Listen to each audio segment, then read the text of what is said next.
दोस्तों, हमारे देश में मंदिरों की संख्या अनगिनत है और देश ही नहीं दुनिया भर में आपको हिंदू मंदिर देखने को मिल जाएंगे।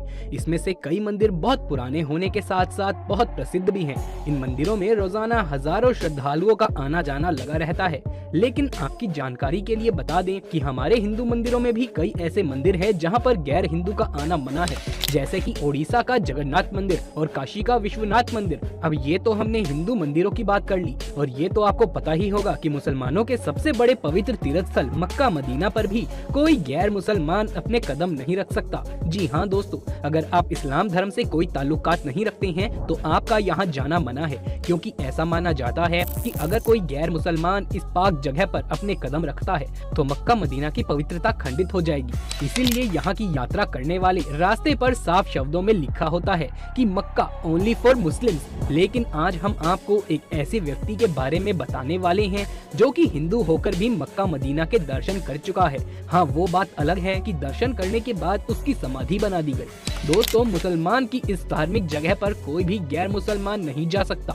लेकिन शायद ये बात तो आपको पता ही होगी कि अगर आप देश या दुनिया की किसी भी मस्जिद में जाना चाहते हैं तो उसके लिए किसी भी धर्म के लोगों के लिए कोई मनाही नहीं है, यानी कि किसी भी धर्म का व्यक्ति बेफिक्र होकर मस्जिद में प्रवेश कर सकता है। तो दोस्तों, बहुत से लोगों के मन में ये सवाल आ रहा होगा कि आखिर ऐसा क्यों है कि गैर मुसलमान मस्जिद में तो जा सकता है परंतु मक्का मदीना में नहीं। तो आइए जानते हैं कि आखिर वो कौन सी बातें हैं जो मक्का मदीना को खास बनाती है, और आखिर क्यों चाहकर भी कोई गैर मुसलमान वहां प्रवेश नहीं कर सकता, और जानेंगे कि वो कौन है जो हिंदू होकर भी मक्का मदीना में घुस गया। दोस्तों, मक्का मदीना जाने का ख्वाब हर मुसलमान का होता है। हर मुस्लिम अपने पूरे जीवन काल में कम से कम एक बार यहाँ जरूर जाना चाहता है। ऐसा माना जाता है कि एक मुस्लिम अगर यहाँ पहुँच जाए तो मानो उसको जन्नत का एहसास होता है। सऊदी अरब के ऐतिहासिक हिजाज क्षेत्र में मक्का शहर स्थित है। मक्का इस्लाम धर्म का सबसे पवित्रतम स्थल है, जहां पर काबा तीर्थ और सबसे बड़ा प्रसिद्ध मस्जिद अल हरम स्थित है। यहाँ की जनसंख्या 2020 की जनगणना के आधार पर लगभग 20 लाख से अधिक थी, लेकिन हर साल इससे 3 गुना ज्यादा हज यात्री यहाँ दर्शन के लिए आते हैं। इस स्थान को महान पैगंबर मोहम्मद का जन्म स्थान माना जाता है, और ये भी माना जाता है कि यही वो स्थान है जहाँ पहली बार मोहम्मद द्वारा कुरान की क्रांति की शुरुआत हुई। दोस्तों, अगर आप मुसलमान नहीं हैं तो आपने किसी मूवी या फोटो में देखा होगा कि मक्का में पत्थरों से बना हुआ एक विशाल मस्जिद है, जिसके बीचों बीच एक काली इमारत है। आपको बता दें कि इसे काबा कहा जाता है। काबा ग्रेफाइट पत्थर से बनी हुई 40 फीट लंबी और 33 फीट चौड़ी इमारत है। इसमें कोई भी खिड़की नहीं है, पर एक दरवाजा है। जो लोग हज के लिए जाते हैं वो तवाफ नाम की रस्म के अनुसार काबा की 7 परिक्रमाएं करते हैं। आपको बता दें कि काबा एक पवित्र क्यूब आकार की इमारत है, और ऐसा माना जाता है कि वो 1400 साल से भी पुरानी है। पूरी दुनिया के सभी मुसलमान, चाहे वो कहीं पर भी क्यों न रहते हों, नमाज पढ़ते समय काबा की ओर मुख करके ही नमाज पढ़ते हैं। दोस्तों, हर मुसलमान व्यक्ति को दिन में 5 बार काबा की ओर मुख करके पूजा करना यानी कि नमाज पढ़ना अनिवार्य है। और साथ ही पैगंबर मोहम्मद की बातों के अनुसार लोगों को अपने पापों से मुक्त होने के लिए जीवन में एक बार मक्का जाना जरूरी बताया है।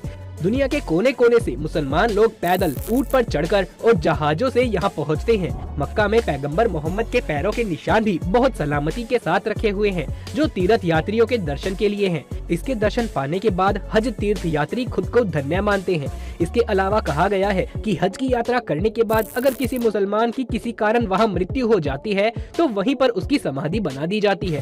दोस्तों, इंटरनेट पर मिली जानकारी और कुछ मुसलमान लोगों से बातचीत करने के बाद हमें पता चला है कि अगर कोई मुसलमान वहाँ पर मर जाता है तो उसके परिवार वालों को बहुत खुशी होती है, क्योंकि उनका मानना है कि खुदा ने खुद एक पाक मुसलमान को अपने आगोश में ले लिया। आपकी जानकारी के लिए बता दें कि मक्का की हज यात्रा बहुत महत्वपूर्ण होती है, क्योंकि मक्का को इस्लाम धर्म का 5वां स्तंभ माना जाता है, और कहते हैं कि काबा यानी कि जो ये काली इमारत है, यहीं से पृथ्वी की शुरुआत होती है। हालांकि ये बात कितनी सच है और कितनी झूठ ये तो हमें नहीं पता, लेकिन कुछ मुसलमान कहते हैं कि इस बात का प्रमाण कुरान में दिया गया है।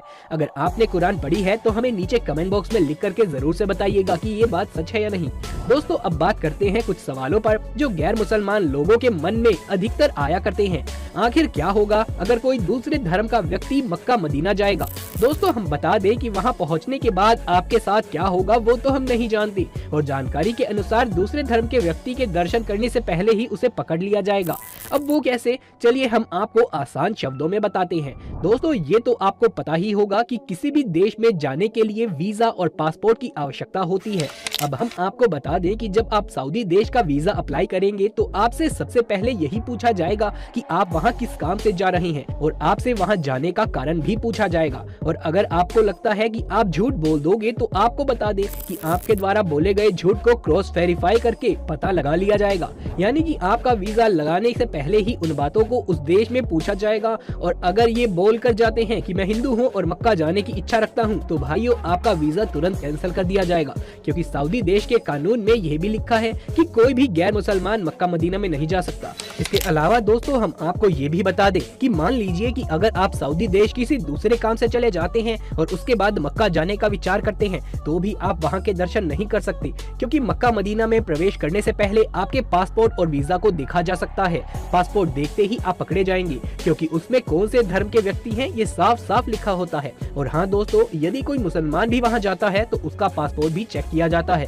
आपकी जानकारी के लिए ये भी बता दें कि कई लोग नकली पासपोर्ट लेकर भी वहां जाने का प्रयास कर चुके हैं, लेकिन उनकी ये कोशिश नाकामयाब साबित हुई, क्योंकि दर्शन करने से पहले भी आपको वहां के अथॉरिटी द्वारा परमिट दिया जाता है। इस परमिट को लेने के लिए इस्लाम धर्म के कई सारे प्रश्न पूछे जाते हैं, जिसका सही जवाब देने के बाद ही यहाँ का परमिट दिया जाता है। तो अब बताते हैं आपको एक ऐसे व्यक्ति के बारे में जो हिंदू होने के बावजूद भी मक्का के दर्शन कर चुका है।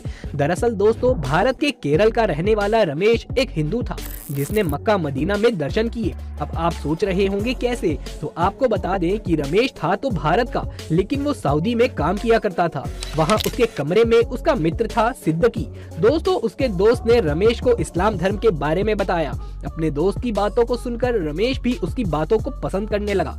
रमेश ने इस्लाम धर्म के ऊपर लिखी गई किताबों को पढ़ना शुरू कर दिया और उनको समझा, और फिर कुछ दिनों के बाद उसने नमाज पढ़नी शुरू कर दी। आपको बता दें कि कुछ मुसलमान ऐसे भी होते हैं जो दिन की एक नमाज भी नहीं पढ़ते, लेकिन रमेश दिन की 5 नमाज पढ़ने लगा। दोस्तों, जब रमेश भारत लौटा तो उसने अपने परिवार वालों से बोल दिया कि मैं इस्लाम धर्म को अपनाना चाहता हूँ। उसके इस फैसले से उसके परिवार वाले काफी नाराज थे, लेकिन दोस्तों कहा जाता है ना कि यदि आप कुछ करने की ठान ले तो आपको फिर कोई भी नहीं रोक सकता। ठीक ऐसे ही रमेश ने अपने परिवार के लोगों के सामने ही इस्लाम धर्म को अपना लिया और उसने सबके सामने कबूल किया कि इस्लाम धर्म दुनिया का सबसे अच्छा धर्म है। इस धर्म के लोग सबकी इज्जत करते हैं। इसके बाद उसने अपने हर सरकारी दस्तावेज में अपना नाम बदलवा कर मुजम्मिल रखवा लिया। दोस्तों, इस्लाम धर्म से रमेश बहुत लगाव रखने लगा था, इसीलिए उसके मन में ये बात आई कि क्यों ना मक्का मदीना के दर्शन किए जाएं। अब इस फैसले के बाद वो मक्का मदीना चला गया, क्योंकि उसने सभी दस्तावेज सही करवा लिए थे, तो इसीलिए उसे वहां जाने की अनुमति और परमिट भी मिल गई। दोस्तों, शायद आप यकीन ना करें, लेकिन रमेश उर्फ मुजम्मिल मक्का मदीना सही सलामत पहुंच गया। काबा की परिक्रमा करने के बाद और सारी जरूरी रस्में पूरा करने के बाद उसने खुदा से ख्वाहिश करी कि ऐ खुदा, अब तो तू मुझे अपने आगोश में ही ले ले, क्योंकि मुझे तुझसे बहुत लगाव हो गया है। अब दोस्तों, जैसे कि हमने आपको पहले ही बताया था कि वहां जाकर अगर किसी व्यक्ति की मृत्यु हो जाती है तो इस्लाम धर्म के अनुसार वो बहुत खुशनसीब होता है। अब रमेश ने तो बहुत परिश्रम करके इस्लाम धर्म को अपनाया था, शायद इसीलिए उसकी मनोकामना पूरी हो गई, जिसके बाद उसके घर वालों को सूचना देने के बाद रमेश की वहीं पर समाधि बना दी गई। तो दोस्तों, आपकी इस घटना के बारे में क्या राय है, नीचे कमेंट बॉक्स में लिख करके बताएं।